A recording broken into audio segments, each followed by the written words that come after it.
आनंद जी के साथ इस चर्चा को आगे बढ़ाएंगे वरिष्ठ पत्रकार अनुराग पुनेठा। और आनंद जी, वैसे हम तो आपको डिबेट्स में सुनते हैं, लेकिन आज थोड़ा विज्ञान पे भी बात करेंगे जो मेन आपकी स्ट्रीम है, लेकिन राजनीति पे भी चर्चा होगी।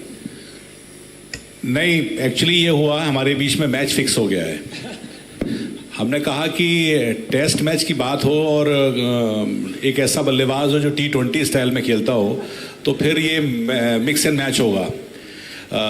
तो हमने और आनंद जी ने थोड़ी सी सेटिंग कर ली है, क्योंकि जनता का भी ख्याल रखना है। परमाणु की बात करेंगे, मेडिसिन की बात करेंगे, भारत ने 1948 में जो एक कदम बढ़ाया था वो कितना प्रासंगिक है, आज क्या स्थिति है, सब पर हम बात करेंगे, लेकिन जनता की भावना का भी ख्याल रखना है। मैं थोड़ा कंफ्यूज था जब मुझसे कहा गया कि आनंद रंगनाथन के साथ आपको बातचीत करनी है। You are a scientist, you are an author, you are a fierce and बड़ी लॉजिकल डिबेटर। हम आपकी पहचान तो इसी तौर पे जानते हैं। जो लोग आमतौर पर टीवी देखते हैं वो आनंद रंगनाथन को बड़ी इंसाइसिव, हिस्टोरिकली करेक्ट डिबेट्स और जो एक नरेटिव है उसके साथ में, उसमें एक विट होता है, एक ह्यूमर भी होता है, वो अपने आप में एक पहचान है। तो मैं आपको संबोधित क्या करूँ आज, साइंटिस्ट, ऑथर या फिर एक डिबेटर? हु इज आनंद रंगनाथन? एक आम आदमी। लेकिन अब वो ये आम आदमी का एक्चुअली रेपुटेशन इतनी ख़राब हो गई है पिछले 11 सालों में जो अपने आप को आम आदमी कहता था वो 12 लाख के कमोड पे बैठा हुआ है। तो आप मुझे ऑन सेकंड थॉट्स आम आदमी ना कहें, सिर्फ आनंद रंगनाथन ही कहिए। Thank you. चलिए, आप चूंकि हम बात कर रहे हैं उसकी कि भारत ने पिछले कुछ समय से बात होने लगी है एक विकसित भारत की। हमने चूंकि इसका एक प्रमाइसिस रखा था कि 1948 में कुछ इंस्टीट्यूशंस आए और वो बढ़े, लेकिन आज हम बात वाकई में विकसित भारत की करते हैं, एक सरकार विकसित भारत की करती है। कैसे देखते हैं आप पिछले 10 सालों की इस भारत की जर्नी को, in terms of narrative, in terms of assertion, in terms of debunking the kind of narrative which was being built by some Westerners or some Western interest people? आप उस पूरे नैरेटिव को कैसे देखते हैं और विकसित भारत के इस कॉन्सेप्ट को आप कैसा पाते हैं? पहले तो thank you so much Anurag ji and Panchjanya जिन्होंने मुझे अपॉर्चुनिटी दी, तेज जी, प्रफुल्ल जी, और मुझे लगता है मामा, आधा क्राउड तो मामा जी ले गए अपने साथ लेकिन इस देश में कुछ लोगों को चाचा से प्यार है, मुझे मामा जी से प्यार है, so I don't mind, but thank you so much ये अपॉर्चुनिटी। और आपने बहुत ही अहम सवाल पूछा और मेरा शुरू से ये था कि there is no doubt, sorry मैं थोड़ा हिंदी और इंग्लिश में बात करूँगा। देयर इज़ नो डाउट कि हमने 1947 के बाद ज़रूरत भी थी और बहुत important scientific and otherwise institutions बनाए, नेशन बिल्डिंग की ज़रूरत थी। ऑफ कोर्स वो अलग बात है कि जो जिस पेस से हमें प्रोग्रेस करनी चाहिए थी, हमने रास्ता ही अलग चुना। हमने दोस्त सोवियत यूनियन चुना, हमने जो पहलदारी करी वो चाइना की करी, चीन को भाई बनाया और इनफैक्ट यहाँ तक कि अपना सिक्योरिटी काउंसिल सीट छोड़ के चीन के सिक्योरिटी काउंसिल सीट की एडवोकेसी करी, जिस रीज़न से doctor Ambedkar resign from the cabinet. खैर वो तो हिस्ट्री है। हमने एक गलत रास्ता चुन लिया जिससे हमारी पेस जो कि 10 टाइम्स 15 टाइम्स हो सकती थी वो नहीं हुई, लेकिन हमारी डायरेक्शन ठीक थी। उस डायरेक्शन में अनुराग जी हमने कुछ स्टेप्स उठाए जिनका फ़ायदा हमें अभी भी मिल रहा है। जैसा कि मैंने कहा, वो अलग बात है कि हमें, अगर हमने 5 IITs खोले शुरू में, जो 50 साल तक 5 ही थे, अब आई थिंक 20 हैं, 21 हैं पिछले 10 सालों में, 12 सालों में, तो हमें शुरू से ही वो देख लेना चाहिए था। बहुत सारी चीज़ें हमने गलतियाँ, हमने पॉजिटिव्स थोड़े कम किए, नेगेटिव्स हमारे बहुत ज़्यादा थे, बट हर एक नेशन की एक आर्क होती है, उस पर हम चल पड़े। जो आपने सवाल पूछा है वो डायरेक्टली लिंक्ड है। अब मोदी जी ने भी आई थिंक पहला पॉडकास्ट दिया पिछले हफ्ते, उसमें उन्होंने काफ़ी टाइम डिवोट किया विकसित भारत, 2047 को मैं विकसित भारत देखना चाहता हूँ। तो आई थिंक और इस सेशन का नाम भी उड़ान है, नींव और उड़ान। हम सब लोग ये समझ गए हैं और ये एश्योर्ड हैं कि Bharat is ready for take off. हम एक इन्फ्लेक्शन पॉइंट पे हैं, और ये inflection point Anurag ji multi generational कभी कभी होता है, कभी कभी 1 या 2 जनरेशन को स्किप करके आता है। जब ये आता है तो हमें उसका एडवांटेज लेना चाहिए। हमारी बदकिस्मती ये रही है कि 70-75 सालों से ये 3-4 बार आया है, उसमें से मुश्किल से एक नहीं आधी बार हमने एडवांटेज ली है। इकोनॉमिक लिबरलाइजेशन की हमने एडवांटेज ली, इन्फ्लेक्शन पॉइंट था, उससे पहले कई बार आए, but we fail to take advantage. Either security reason से देख लीजिए, जियोपॉलिटिकल देख लीजिए, साइंटिफिक देख लीजिए, हर डिसिप्लिन में देख लीजिए। मैं as a citizen of this country who loves this country, all of us love this country, don't want us to miss this inflection point. ये सर्टन है कि ये इंडिया इन्फ्लेक्शन पॉइंट पे है। ये कैसे सर्टन है, मैं आपको कुछ पैरामीटर्स बताता हूँ। यही नहीं कि पिछले 75 साल में हमने क्या प्रोग्रेस करी। अगर आप 3-4 पैरामीटर्स देख, यहाँ पे टाइम की कोई मतलब वैसे तो नहीं 30 सेकंड्स मांगने तो नहीं पड़ेंगे ना। नहीं। जैसे वो 30 सेकंड की भीख मुझे मांगनी पड़ती है हर 2-2 मिनट बाद वो, पर आप मुझे टोक हमने 30 मिनट दे दिया आपको एक तरह से। नहीं, पर आप जब भी आप चाहें प्लीज़ मुझे इंटरप्ट करके आप वो कर दीजिएगा। India, as I said, is on the right path, has been since 1975. It's the pace जिसकी मुझे प्रॉब्लम है। 1947 में हमारा लाइफ एक्सपेक्टेंसी 32 साल थी, 32, इमेजिन। आज 76 साल है। लिटरेसी रेट 1947 में जब हमें आज़ादी मिली 12% था, आज 86% है। पावर्टी रेट 76% था, आज 4.5% है। और सबसे ट्रबलिंग इन्फेंट मोर्टेलिटी रेट अगर आप देखें 1947 में तो 160 था। मतलब 1000 बच्चे पैदा होते थे, उसमें से 1 साल तक 160 बच्चे देख नहीं पाते थे। आज वो 24 है। कुछ स्टेट्स में वो यूरोपियन कंट्रीज़ के बराबर IMR है, 6 और 7 है केरला में। आप देखिए प्रोग्रेस हुई है। और आपने पिछले 10 साल की बात करी तो आई थिंक स्टनिंग प्रोग्रेस हुई है। अगर आप देखें हमारा GDP पर कैपिटा 2014 में $1500 था, आज $2600 है। हमारा फॉरेन एक्सचेंज रिजर्व्स 2014 में 300 बिलियन था डॉलर्स, आज 705 बिलियन डॉलर्स है। बहुत सारे ऐसे हैं। अगर आप मल्टी डायमेंशनल पावर्टी देखें, जो कि आज एक्सेप्टेबल मैट्रिक्स है पावर्टी डिफाइन करने का किसी भी देश में, 2014 में 29% of Indian population was multi dimensionally poor, आज 11% है। पिछले 10 साल में हमने 250 मिलियन इंडियंस को मल्टी डायमेंशनल पावर्टी से ऊपर निकाला है। 250 million, more than the population of Brazil. लोगों ये आंकड़े समझ नहीं पाते हैं कि पिछले 10 साल में हुआ क्या है। और अगर आप इंफ्रास्ट्रक्चर की बात करें, 5 सिटीज़ में मेट्रोज थी, आज 20 सिटी में हैं। 74 एयरपोर्ट थे, आज 148 एयरपोर्ट्स हैं। 21,000 किलोमीटर रेलवे लाइंस इलेक्ट्रीफाइड थी, यहाँ 63,000 है। 10 साल से पहले 60 साल में जितने हाईवे लेंथ बनाई थी, पिछले 10 साल में हमने वो आधी लेंथ बना दिए। तभी मैं नितिन गडकरी जी को ह्यूमन नहीं मानता, एलियन है वो। कोई एलियन ही उस स्पेस से जा सकता है।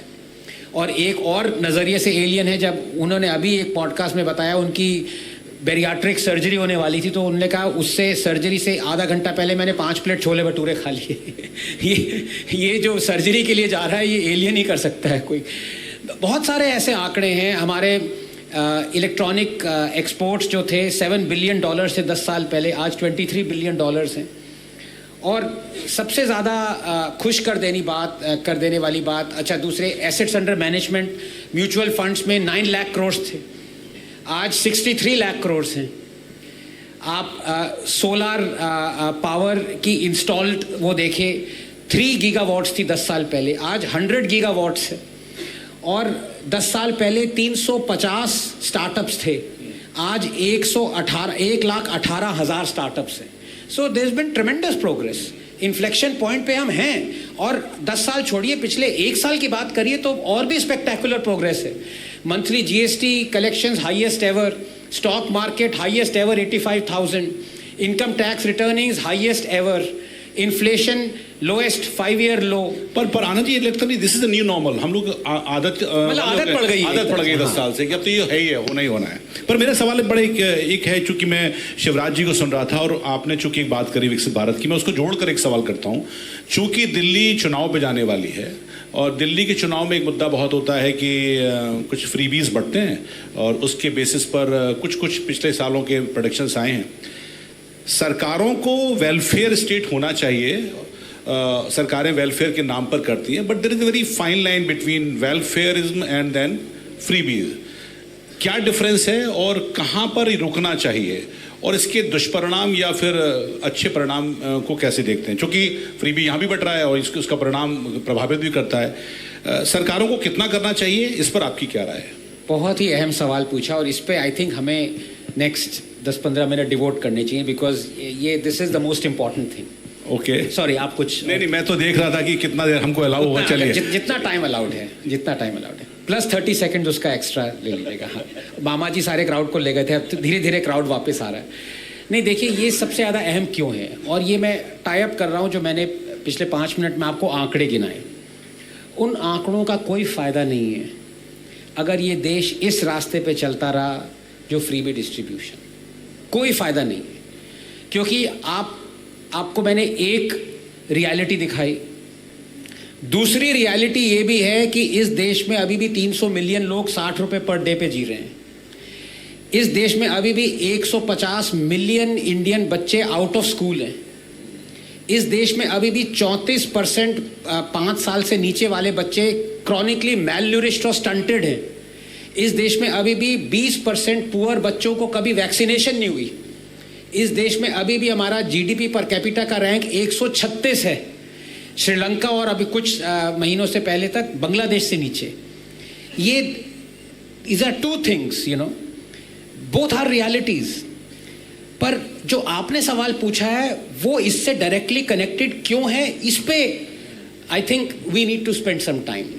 अगर हमने ये लाइन डिमार्केट नहीं करी कि फ्रीबी क्या है और वेलफेयर क्या है, I am afraid we are looking down a hole जिससे इंडिया का एस्केप मतलब मुश्किल ही नहीं, नामुमकिन है। मैं ऐसा क्यों कह रहा हूँ? मैं इसलिए कह रहा हूँ कि I am for a welfare state. India must be a welfare. अगर इंडिया वेलफेयर स्टेट ना हो तो tens, hundreds of millions of Indians would be wiped out. Nobody wants an island of prosperity in an ocean of misery.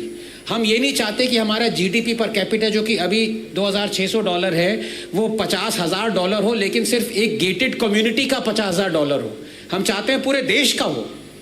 लेकिन welfarism important इसलिए है क्योंकि अगर मोदी जी ने 120 मिलियन टॉयलेट्स नहीं बनाए होते, हमें ये नहीं, हम सेकंड लेयर नहीं देखते, हम ये देखते हैं चलिए टॉयलेट बन गया। कुछ हद तक पॉलिटिशियंस भी देखते हैं, मैनिफेस्टो में आ जाता है। उसका रिजल्ट क्या है? उसका रिजल्ट ये है कि हर नए टॉयलेट जो बना है that has saved that household 50,000 rupees in health cost. और अभी 2 महीने पहले का आया कि 1.5 lakh infants their lives have been saved because of new toilets made.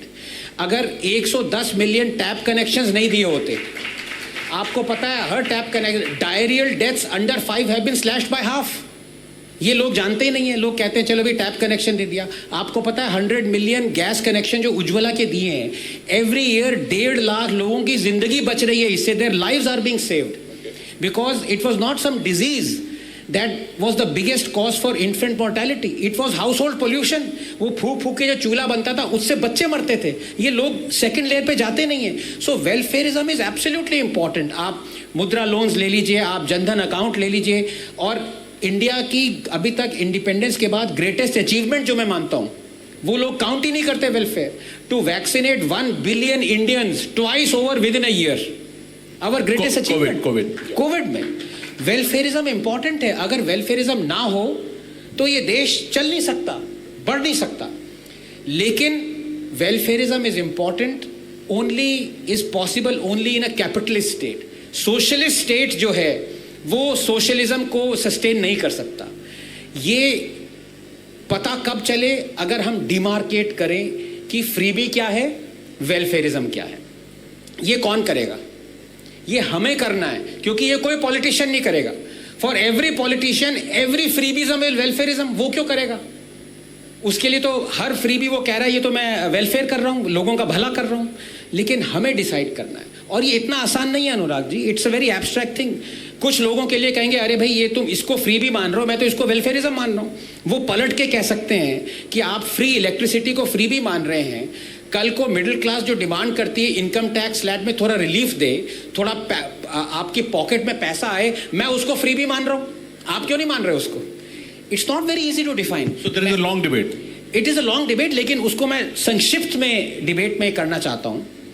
Welfarism is important, लेकिन फ्रीबिज्म इज नॉट. मैं एक शो ऑफ हैंड्स कर लूँ आपकी इजाज़त से, क्योंकि उससे एकदम चीज़ क्लियर हो जाएगी कि हम एज अ पब्लिक हम कंफ्यूज्ड हैं कि वेलफेयरिज्म क्या है, फ्रीबिज्म क्या है, और हम खुद देश को धक्का मार रहे हैं इस होल में. आप लोगों में से कितने लोग अपनी फैमिलीज को प्यार करते हैं? Please raise your hands. Obviously sorry for a rhetorical question, all the hands got up. आप में से कितने लोगों की फैमिलीज डेट में हैं? No hand got up, right? आप सब अपनी फैमिली से प्यार करते हैं, आपकी कोई भी फैमिली डेट में नहीं है. एक और रेटोरिकल क्वेश्चन माफ कीजिएगा पूछना चाहूंगा, आप में से कितने लोग हमारे देश भारत को प्यार करते हैं? सारे हैंड ऊपर के. एक वो कम्युनिस्ट था, उसने हैंड खड़ा नहीं किया, वो शायद जेएनयू से तो नहीं हो भाई साहब आपने? नहीं, सारे हैंड्स ऊपर गए. आप में से सब लोग अपनी फैमिलीज को प्यार करते हैं, आपकी कोई फैमिली बैंकरप्ट नहीं है, डेट में नहीं है. आप में से सब लोग देश को प्यार करते हैं. फिर आप ये कैसे कंफर्टेबल हैं कि आपका देश 260 लाख करोड़ की डेट में है? Why are you comfortable with this? Why are you comfortable if you love this country that states have a cumulative debt of 75 lakh crores increasing every day? हम अमेरिका नहीं है.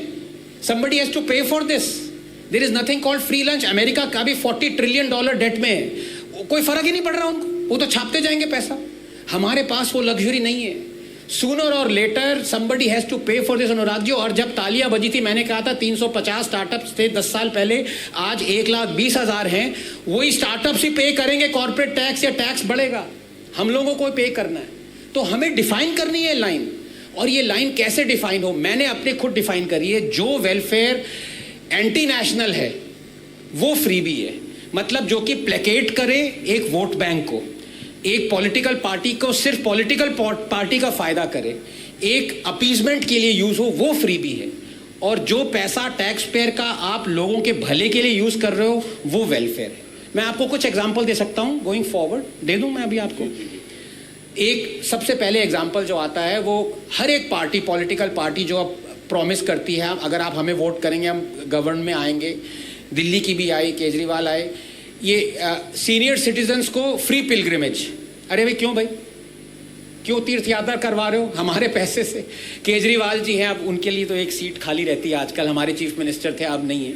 उनकी आत्मा लेकिन भटकती रहती. वो देखिए, वो पीछे वो खाली चेयर है, वहाँ बैठे हुए वो 12 लाख के कमोड पे बैठे हैं, उससे सिसोदिया और वो दोनों साथ बैठे. उन्होंने प्रॉमिस कर दिया, हमें वोट करेंगे तो हम दिल्ली के सीनियर सिटीजन को द्वारका फ्री भेजेंगे. क्यों भाई, क्यों भेज रहे हो? You are placating a vote bank. Samajwadi party क्या फ्री अजमेर भेजेंगे, कांग्रेस पार्टी फ्री मदुरई मीनाक्षी भेजेंगे, बीजू जनता दल फ्री जगन्नाथपुरी, और बीजेपी भी इम्यून नहीं है. नागालैंड में प्रॉमिस कर दिया, हम अगर आप हमें वोट करेंगे हम आपको जेरूसलम भेज देंगे. अयोध्या दूर की बात है, लोग कह रहे जेरूसलम है कहाँ? हर party, this is our money. Haj subsidy क्यों दे रहे हैं आप मौलवीज और प्रीस्ट को महीने की तनख्वाह क्यों दे रहे हैं अभी 8,000 per month? You are placating a vote bank. आप वक्फ लैंड पे इंटरेस्ट फ्री लोन्स क्यों दे रहे हैं? हमारा पैसा है. So that is freebieism. That is against national interest. That is for the interest of the politician, for the political party, for appeasing a vote bank. That is what freebie is. और हमारी आंखों के सामने ये हो रहा है. पिछले 70-75 साल से हो रहा है. Tens of thousand lakhs of crore इसमें जा रहा है, और हम एकदम चुप हैं, सिटीजन्स चुप हैं. दूसरा एग्जाम्पल मैं आपको देना चाहूंगा. पिछले 10 साल में बीजेपी गवर्नमेंट, सेंट्रल गवर्नमेंट ने 8,000 करोड़ गवर्नमेंट एड बजट था स्पेंड किए. केजरीवाल सरकार ने पिछले 3 सालों में 1,200 करोड़ हमारा पैसा गवर्नमेंट एड्स पे स्पेंड किया. क्यों?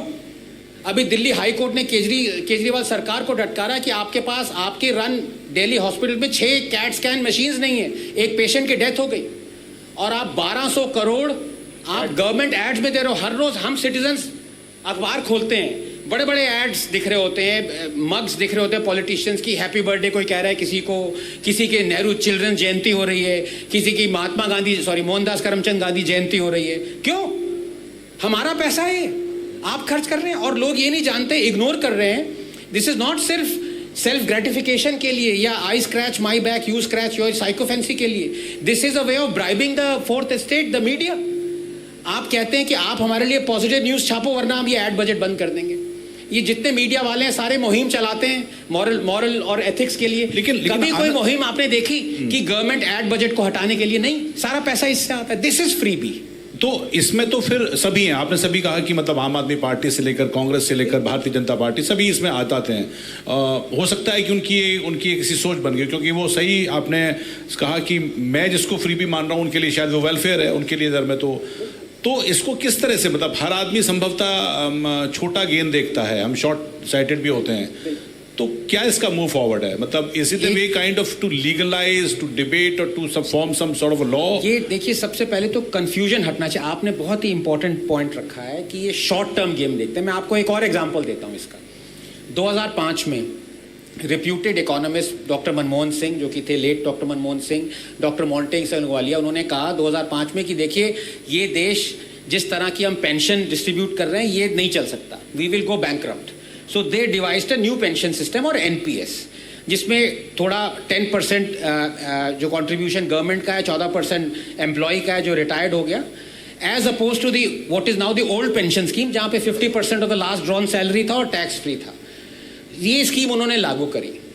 2022 में another celebrated economist Rahul Gandhi, हंसी मत है वो, उन्होंने हिमाचल में कहा अगर आप हमें वोट करोगे हम अपनी कांग्रेस सरकार की लाई हुई स्कीम को जंग कर देंगे और पुरानी पे चले जाएंगे। We will junk our own NPS जो कांग्रेस सरकार लाई, मनमोहन सिंह, मोंटेग सिंह अहलूवालिया, और हम ओपीएस पे जाएंगे। हिमाचल में 1.3 लाख गवर्नमेंट एम्प्लॉयज है, 1.6 लाख पेंशनर थे। कांग्रेस वन जीत गए। और सबसे पहले जो मोदी जी ने कहा ना, लोग कहते हैं रेवड़ी रेवड़ी, सबसे पहले मोदी जी ने वर्ड यूज नहीं किया था, कांग्रेस के मोंटेग सिंह अहलूवालिया ने किया था। ही वांट, उसने कहा आप लोग बैंकरप्ट हो जाओगे, ये मत करो, ये बिगेस्ट रेवड़ी है। These are his words. RBI governor ने कहा please don't do this, you are going to spend 5 times more on OPS as you are on NPS, you will go bankrupt. सुना नहीं किसी ने। और 2 महीने पहले क्या हुआ, चीफ मिनिस्टर असेंबली पे खड़े होकर कहते हैं हमारे पास एमएलएज को देने के लिए सैलरी नहीं है। हिमाचल भवन दिल्ली का मॉर्गेज पे रख दिया है, गिरवी रख दिया है। वहां पे हिमाचल में ये होने वाला था, अगर आपके पास 2 टॉयलेट्स हैं तो 1 टॉयलेट टैक्स होगा। 77% of all Himachal Pradesh's revenue is going in propping up this scheme. Short term gain citizens ने देखा कि हम 1.6 लाख एम्प्लॉयज हैं, हमारा फायदा होगा इसमें, हम इसमें रिवर्ट करते हैं। नुकसान देखिए कितना हो रहा है देश को। ये सिटीजन्स ने किया, ये स्टेट की इसमें मैं गलती नहीं मानता। आपका रोल था ये पता लगाना कि रेवड़ी क्या है, फ्रीबी क्या है, वेलफेयरिज्म क्या है, आपने पता नहीं लगाया।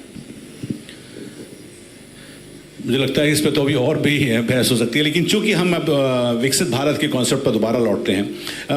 आपने चूंकि बात कही कि जो 1948 से यात्रा हुई और वो अब तक आई है, इसकी 10 सालों में कुछ ज़्यादा एजर्शन आया, ज़्यादा हमारी तरफ से एक तरह से वो देखा है। किस दिशा में भारत आगे जाता दिखाई देता है अगले, अगर हम 10 सालों की और बात करें?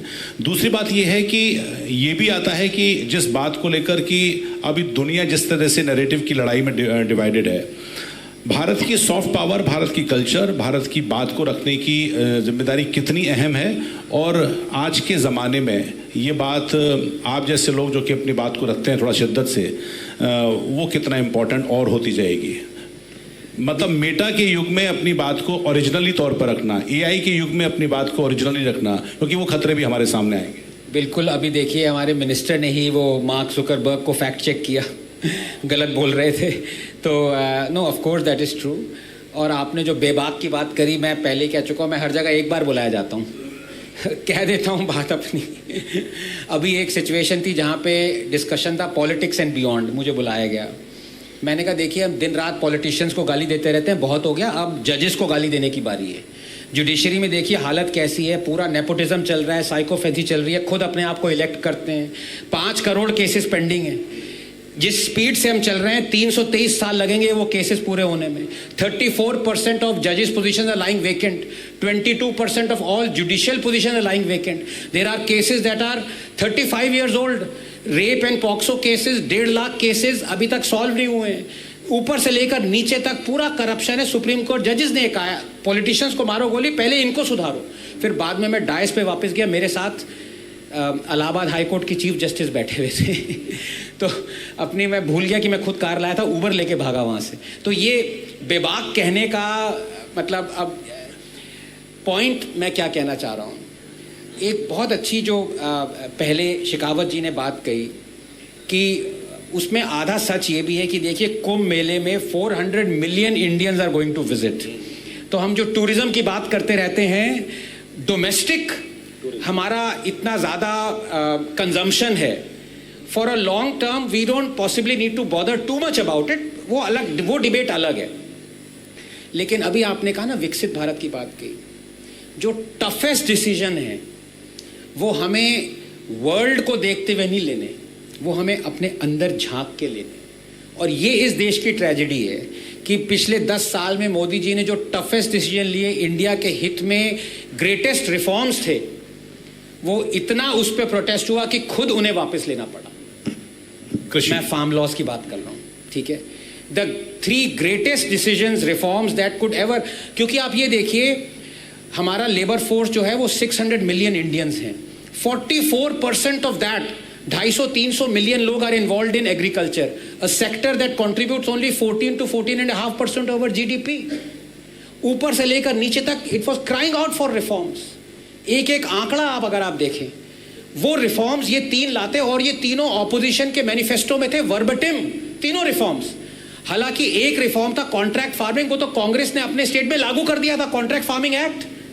ये सेम जो अडानी अंबानी चिल्लाते रहते हैं, ये Amarinder Singh was paying 3000 crore to Adani Ambani for contract farming. लेकिन जब मोदी जी लाए तो पूरा all hell broke loose, but वो झुके, यू नो। सो ट्रेजेडी ये नहीं है कि हम वर्ल्ड के विज़अवी, हम वर्ल्ड के लिए इंडिया की पोजीशन क्या देखते हैं। ट्रेजेडी ये है कि हम अपने अंदर झांक के, are we bold enough to take those reforms and then to hold on to them. अगर हम वो नहीं करेंगे तो 2047 नहीं 2097 की विंडो भी हम मिस कर सकते हैं। तो फिर इसका मतलब अगर करेंगे तो यही वाली बात है कि जब हम देश में कुछ रिफॉर्म्स लागू हो रहे हैं, वो जो स्ट्रक्चरल रिफॉर्म्स कहते हैं, 1 नेशन 1 इलेक्शन की बात अभी हो रही है, कुछ इससे पहले लिए गए हैं, ये भी कितना और ज़रूरी है और इसकी पॉसिबिलिटी आप कितना देखते हैं? देखिए 1 नेशन 1 इलेक्शन पे जो प्रोटेस्ट हुआ, कांग्रेस ने प्रोटेस्ट किया एंटी फेडरल, एंटी कॉन्स्टिट्यूशन। तो एक तरह से ये चाचा नेहरू को ही गाली दे रहे थे, क्योंकि नेहरू जी के अंडर 15 साल तक तो यही चल रहा था। इंदिरा गांधी के अंडर भी चला, करुणानिधि डीएम के गाली दे रहा है, Karunanidhi was the strongest advocate of this. तो वही होता है ना, मोदी हेट्रेड में जो रिफॉर्म इस देश को चाहिए, जो ये लाता है रिफॉर्म, वो कहते हैं कि ये गलत हो रहा है। तो एक तरह से एक चीज़ हम लोगों को समझनी होगी कि ऑपोजिशन नहीं है हमारे लिए, नहीं लड़ रहा ऑपोजिशन इस देश के लिए नहीं लड़ रहा, हम में से ही लोगों को ये अवेयर होकर लड़ना पड़ेगा। We only have to decide what is good for the country and force this government. और उसमें सबसे अहम रोल मैं कहूँगा, हमसे ज़्यादा रोल तो आरएसएस का है, क्योंकि मैंने ठान लिया है कि अब मुझे पता चल गया, एक ही बार बुलाऊंगा तो जो मन में है वो कह भी देता हूँ ना। और रतन जी भी हैं मेरे बहुत अच्छे मित्र हैं। ये आरएसएस की मुझे वीकनेस दिखाई दे रही है इसमें। RSS should be much stronger. RSS should have said देश हित में जो आपने रिफॉर्म लिए अडिग रही है उस पर, why did you go back? Otherwise देखिए, आदमी अपनी वीकनेस और अपनी डिसीजन तो हमेशा रैशनलाइज कर लेता है। आपकी हर गलती आप रैशनलाइज कर सकते हैं एज अ मास्टर स्ट्रोक और एज दिस कि नहीं अभी टाइम नहीं था, ये था, हर गलती रैशनलाइज कर सकते हैं। लेकिन जो सच है वो सच है। RSS has to play a much stronger role because Congress has no umbrella to tell what is left, what is right, what is wrong. It only has a party, dynasty. BJP has an umbrella. That role, that umbrella is the RSS. It must be much stronger than what it is now. It must advocate for something. That अगर आपने ये reform किया है, आप इस पे अडिग रहिए। पर आपको लगता नहीं ये आरएसएस विपिंग जो एक पेंडोरा बॉक्स है, हम ये तो मानते हैं कि ये सरकार ने बहुत अच्छा किया, संगठन ने बहुत अच्छा किया, लेकिन अब हमारे हिसाब से नहीं हो रहा तो आरएसएस ठीक नहीं कर रहा है। मतलब एक स्ट्रेटेजिक मूवमेंट भी तो हो सकता है। अगर 2 कदम आगे तो 1 कदम पीछे हो सकता है कि उनकी अपनी सोच हो कि अभी हमें नहीं करना है, बाद में करना है। बहुत से इश्यूज पे ऐसी बात हो। वही जैसा मैंने कहा, रैशनलाइज कर ली, अब गलती रैशनलाइज कर ली। भाई आपके पास एक सेक्टर है जहाँ पे 300 मिलियन लोग इन्वॉल्व हैं, वो सेक्टर आपको सिर्फ 14% जीडीपी पे कंट्रीब्यूट कर रहा है। उस सेक्टर में पिछले 10 सालों में 120,000 farmers have committed suicide. 81% of farmers and cropland is not insured. उस सेक्टर में अगर आप देखें हम ऐसी ऐसी फसलें उगा रहे हैं जहाँ पे हमारा water availability per capita has reduce by 50%। हमारी सिचुएशन ऐसी है कि 3,200 billion cubic feet of Godavari river goes into the ocean as waste, जबकि तमिलनाडु की water requirement is only 1,800 billion cubic feet. क्या क्या सुनाऊं मैं आपको, सबसे ज्यादा रिफॉर्म्स इसमें चाहिए थे। तो ये कहना कि इसको हम टाल देते हैं, वक्त नहीं है, वक्त इसका 50 साल पहले था जो चला गया। और अभी तो मैं एमएसपी पे आया भी नहीं हूं, जो कि सबसे बड़ी फ्रीबी है। Mother of all freebies is MSP. हमारा production 320 million ton of food grains है, हमारी स्टोरेज कैपेसिटी 145 मिलियन है। आधा तो हम स्टोर नहीं कर पा रहे हैं, लेकिन फिर भी हम पॉलिटिशियंस वोट बैंक को प्लेकेट करने के लिए प्रोक्योर करते जा रहे हैं। हमारा जो बफर लिमिट मैक्सिमम है 41 मिलियन टन्स है, जो कि हवर्स अराउंड 23 मिलियन टन्स। 2 साल पहले 100 मिलियन टन्स था हमारे पास अनाज। When COVID struck, we could not distribute 8 million tons was technically unedible. हमें यूक्रेन और रशिया से इंपोर्ट करना पड़ा देने के लिए। इतनी प्रॉब्लम्स हैं अनुराग जी। तो ये कहना कि हो सकता है अभी इस रिफॉर्म का वक्त ना आया हो, ये मेरी राय में ये ठीक नहीं है। You need a strong voice on top of BJP to say this is what you took the right decision, stand by it, stick by it. इस पर तो ये आरोप लग रहे हैं कि आप टोटलिटेरियन गवर्नमेंट हो रहे हैं, आप डिक्टेटर हो रहे हैं, संविधान को बदल रहे हैं। आप और स्ट्रांग करेंगे तो पता नहीं क्या क्या आरोप लगेंगे। मैं फिर 48 पे जा रहा हूँ। एक नरेटिव और चलता है, उस पर आपकी राय है। 48 में जो इंस्टीट्यूशन बने थे उसमें एक हमको बताया जाता, देखिए हमारे उस समय के प्रधानमंत्री ने बड़े अच्छे स्टेप लिए, लिहाजा ऐसे बने। उस डिबेट से हटकर इंस्टीट्यूशंस की महिमा और इंस्टीट्यूशन की ग्रोथ को आप कैसे देखते हैं? क्या वो ठीक थे? क्या वो ब्यूरोक्रेसी के शिकार हुए, या फिर उसकी नज़रिए आपकी नज़र में उसका कुछ और दूसरा पहलू? देखिए, बहुत अहम सवाल पूछा है। मेरा ये मानना है वैज्ञानिक की तरह से कि history is not science and science is not history. जो डेवलपमेंट होता है वो सैंक्शनड बिल्डिंग्स पे नहीं होता है, वो जो उसके अंदर लोग काम कर रहे हैं, नए आइडियाज़ आते हैं, उससे होता है। Science, the bedrock of science is not a sanctioned beautiful building, the bedrock of science is new ideas. तो ये आपने हर बार देखा होगा, अभी भी आप आगे देखेंगे, जब भी इंडिया इसरो या कुछ डेवलपमेंट करता है, मार्स पे गए, चंद्रायन हुआ, सबसे पहले अरे नेहरू ने ये करवा दिया, भाई नेहरू की वजह से हो रहा है। मतलब ये आर्बिट चीज़ आ जाती है। क्यों? It's got nothing to do with past people. अब ऐसे तो आप फिर मून लैंडिंग जो हुई थी नासा की, तो you should credit Hitler for it, because जो rocket, father of rocket technology was von Braun. He was the father of the V2 technology जो हिटलर भेज रहा था। Rockets was bombing the London East End, was von Braun. और war के बाद von Braun was snatched away by the Americans. So the NASA technology Apollo is credit to Hitler. क्या आप Hitler को क्रेडिट करेंगे? मतलब पास्ट में science नहीं, doesn't live, it lives in the present and more importantly it takes care of the future. इसमें मैं इस गवर्नमेंट को जितनी दाद दी जाए उतनी कम है। एक ये भी रीज़न हो सकता है कि जो स्पेस डिपार्टमेंट है वो मोदी जी के अंडर आता है। तो काफ़ी सारे बायोलॉजिस्ट वगैरह जो बैठे हैं वो कहते हैं किसी तरह से एक ऐसा एंगल लाता हूँ कि बायोलॉजी को स्पेस से जोड़ देता हूँ, थोड़ा पैसा मिलेगा। No, on a lighter note, but there has been tremendous progress in terms of space research, in terms of startups that will look at India's position as far as the future is concerned. अब कई लोग कहें कि चंद्रायन की क्या ज़रूरत है, चंद्रयान की क्या ज़रूरत है। आप ये नहीं जानते कि एनर्जी सोर्स जो हीलियम 3 में, मतलब वो अलग टॉपिक्स हो गए। लेकिन जो आपका वो था कि 48 में were we right to concentrate on that? Yes, of course we were, but are we right now as a political party decides कि forever live in the past कि अरे जो उन्होंने किया वो महान था? Totally wrong and totally antithetical to how science must progress. Okay, तो हम अभी जिस हिसाब से IITs बने हैं पिछले कुछ सालों में, जिस हिसाब से एम्स का है वो ग्रोथ हो, उस हिसाब से हम अपने को पीठ थपथपाते हैं। लेकिन दुनिया की इकोनॉमी को देखते हुए are we in the right direction?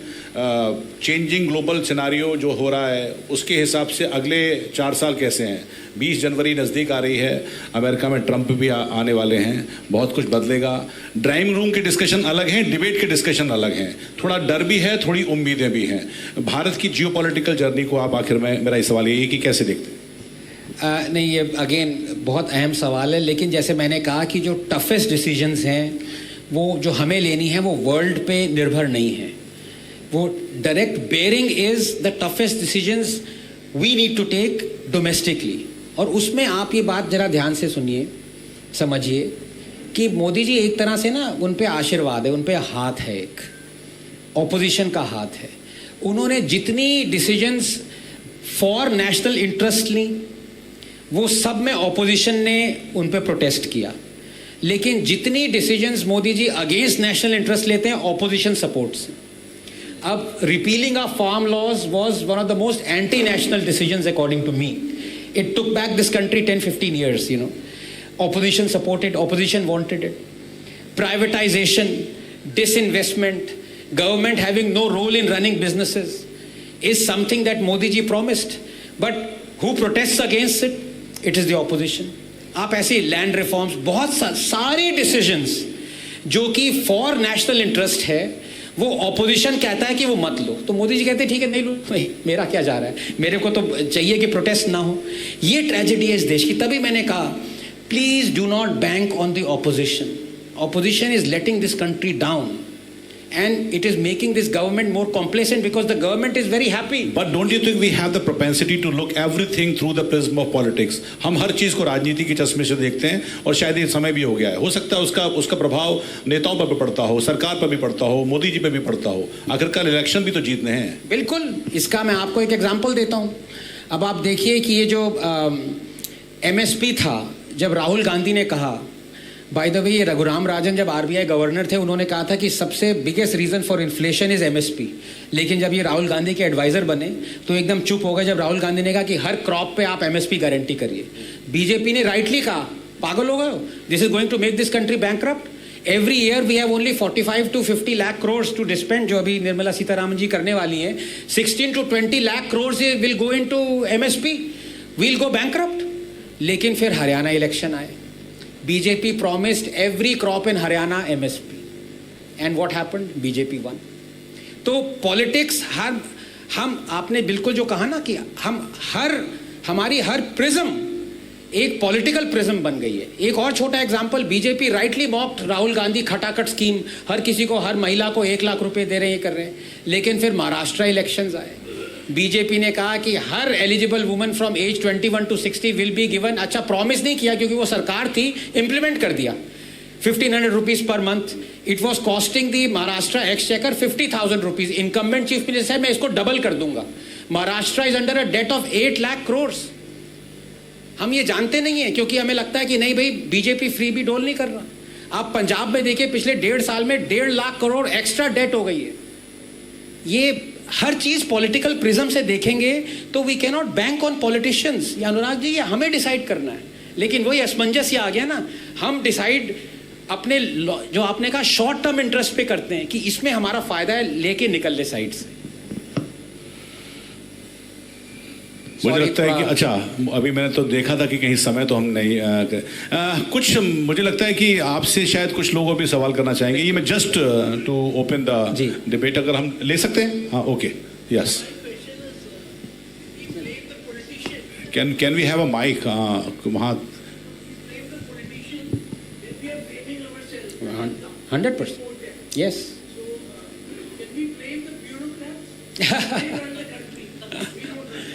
No, ये सबसे बड़ा मिसनोमर ये है कि ब्यूरोक्रेट्स रन द कंट्री। नहीं, politicians run the bureaucrats. I apologize if there are a lot of friends who are bureaucrats and अगर वो माइंड ना करें, लेकिन ये एकदम सच है। जिस तरह से ये सिस्टम बना है, मेरी हमेशा ये रही है, मैं कभी भी जो कि ऑर्डर्स ले रहा है ना, मैं उसको ब्लेम नहीं करता। जो ऑर्डर्स दे रहा है मैं उसको ब्लेम करता हूँ। अगर कोई ऑनेस्ट ब्यूरोक्रेट होगा, आप कोई भी ऑनेस्ट ब्यूरोक्रेट, आप ये पता लगा लीजिए, टैबुलेट कर लीजिए, it's a very rough generalized thing, कितनी बार ट्रांसफर हुआ है वो। एक थे खेमका, 47 times ही was transferred. Transferring is now almost as a badge of thing कि यार आप ऑनेस्ट हो कि नहीं हो। अगर आप ऑनेस्ट ब्यूरोक्रेट हो, अगर आप एक स्टेप ले रहे हो जो कि देश हित में है, यू विल बी ट्रांसफर्ड। और आप एक ट्रांसफ़र सेलोगे, 2 ट्रांसफ़र सेलोगे, फिर आपकी फैमिली आएगी, उसके बच्चे का नया स्कूल कहीं दूर दराज, सूनर और लेटर यू विल से यार देखो मैं थक गया हूँ, let me either not blindly listen to what my superior neta is saying, या I'll turn the other way. So I don't blame the bureaucracy. ठीक है, मुझे लगता है हाथ नहीं उठ रहा। चलिए आखिर में मेरा एक सवाल। जी जी, ओके। माइक।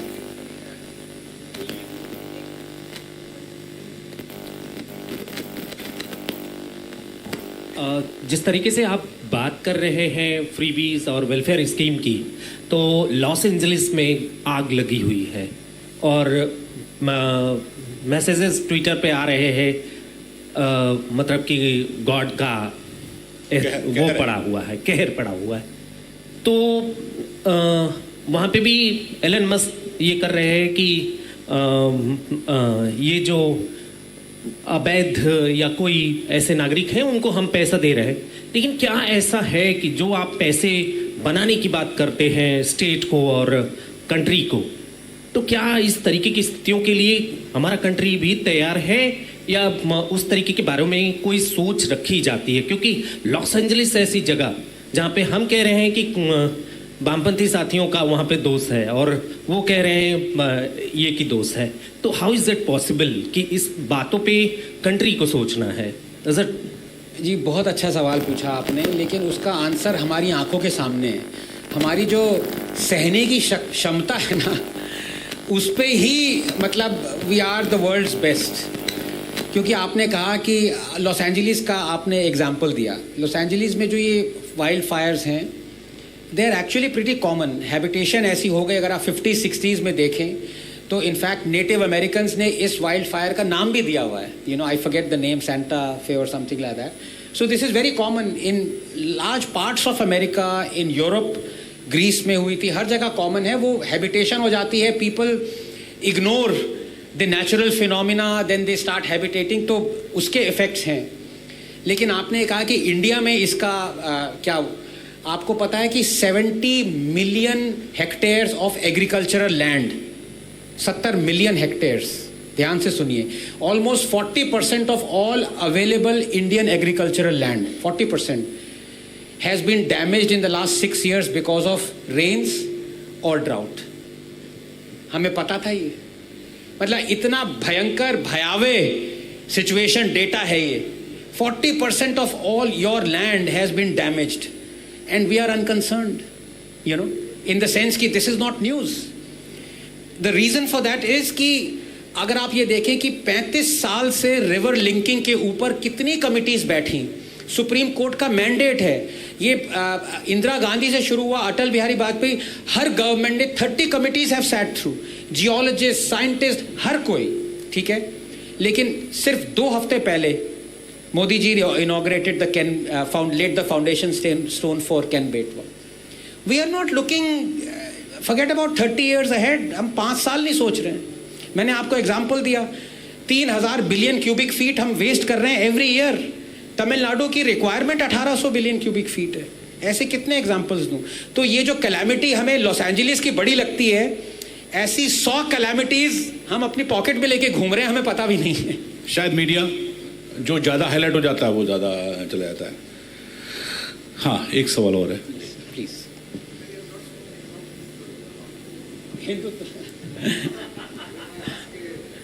सवाल ही नहीं आया तो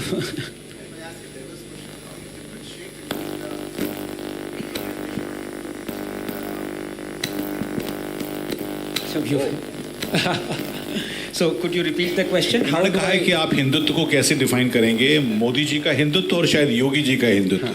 सवाल ये है। So Modi ji is Yogi light, I would से।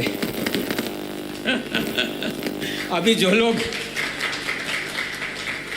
जो लोग मोदी को गाली देते रहते हैं, उनसे मैं ये क्या जेएनयू में कहूँगा, वेट करो अभी योगी आ रहा है। एक बार नहीं 2 बार आ रहा है थोड़ा नहीं, पर देखिए हिंदुत्व इज हिंदुइज्म। ये लोगों ने जानबूझ के लाइन डिवाइड कर दी, they basically they hate Hinduism, लेकिन ओपनली वो ये नहीं कहेंगे कि हिंदुइज्म इज क्रैप और हिंदूज को मारो ये वो, तो उन्होंने ये लाइन क्रिएट कर ली कि हिंदुत्व को गाली दे सकते हो, करते हो। सो सुप्रीम कोर्ट की जजमेंट है 1995 की, आप सर्वपल्ली राधाकृष्णन जी को पढ़िए, आप रामकृष्ण परमहंस को पढ़िए. Hindutva is a way of life. Hindutva is essence of Hinduism. There is no demarcation at all. ये country quote and quote plural है, सेकुलर तो ये है ही नहीं. ये सिर्फ हिंदू टेम्पल्स को कंट्रोल किया हुआ, ये कैसा सेकुलरिज्म है? ये कंट्री प्लूरल है बिकॉज ये कंट्री हिंदू है और हिंदुत्व है. और मोदी जी की मुझे एक बात, योगी जी की बात बहुत अच्छी लगी. मैं किसी और रिलीजन के आदमी को उतनी ही रिस्पेक्ट दूंगा जितनी वो मेरे रिलीजन को रिस्पेक्ट देगा. बिल्कुल जी. पीछे एक सवाल जी.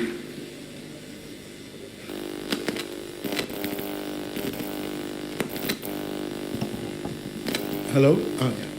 See, I've noticed that a section of our politics which is seeking to reclaim our civilization is called the right wing by the entire Western press. But another section of our politics which is openly appeasing and catering to another religion and not a civilization is not called right wing. Can you explain this dichotomy? There's nothing to explain. It is absolutely nonsensical. पहले तो मुझे कोई explain करे Indian context में right wing क्या है. Honestly BJP की जो सरकार है वो राइट विंग तो है ही नहीं. इकोनॉमिकली मैं लेफ्ट विंग कहूँगा उन्हें, कम्युनिस्ट नहीं कहूँगा, लेफ्ट विंग है. सोशली राइट विंग नहीं. You know, Modi ji has done more for Muslims than he has for Hindus. आप मुझे एक प्रो हिंदू डिसीजन मोदी जी की बता दीजिए. एक ओपन चैलेंज है, ये 2 साल से दे रहा हूँ चैलेंज, ये आज तक कोई नहीं कह पाया. कोई नहीं कह पाया. Article 370 is not pro Hindu, it is pro India. CAA is not pro Hindu, it is pro India. All the decisions of Modi ji have been pro India, pro Indians. वो उन पे लगा दिया ये टैग राइट विंगर, हिंदुत्ववादी, एंटी मुस्लिम. ये अरे भाई जरा डेटा देख लो, उसके बाद ये कहना मोदी इज एंटी मुस्लिम. नहीं. So this is a media created thing. They want to label anyone who suffers from inferiority complex, anyone who has a bias, the first thing that comforts him is to label somebody else with the same definition ताकि उसको अच्छा लगे. हाँ भी कोई और भी है. नहीं, कोई और नहीं है. आप ही biased हो, आप ही contrived हो, आप में ही कमियां हैं. औरों को लेबल मत करो. So it's because of that.